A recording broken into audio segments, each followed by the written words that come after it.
I'll be honest, a lot of the things that I'm even giving you ideation for are things that we as a publishing house are just now instilling because we're realizing the voids in the market for continued marketing traction. I have often people come to us and they have published with another company.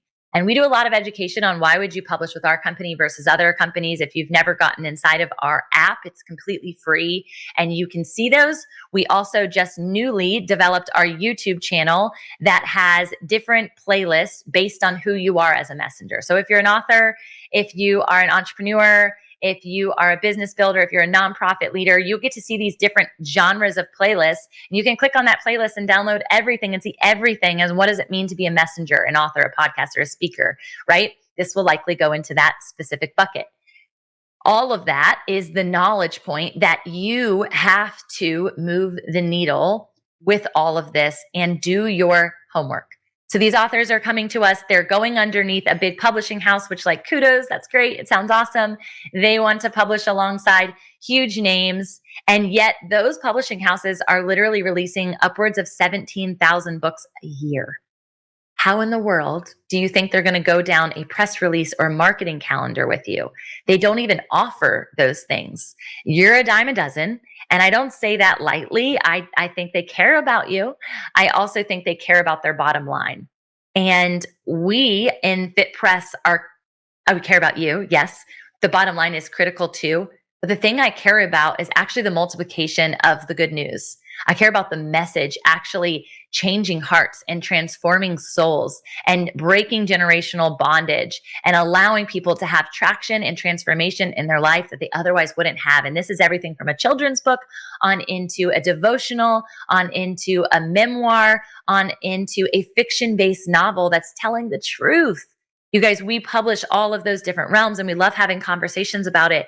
And the knowledge point is at the end of the day, these authors are coming and they have nothing in their hand but a book and a publishing house name.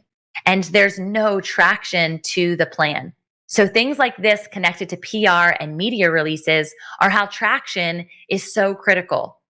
When we released the Joyful Entrepreneur book, volume 2, we decided to go after highly recognized media coverage. We went after places like Entrepreneur, TED Ed, New York Weekly, CEO Weekly, USA Today, LA Weekly, Forbes, and our book is now featured in these top tier magazines. So when the next one releases and I can say as featured in Entrepreneur Magazine, as featured in New York Weekly, what attraction point does that not only give our book and the message behind the book, but the individuals who are authors in said book? So you have to think about the long game. Some of these things do require a monetary investment, not all of them. And I'm going to give you some of the secrets to that.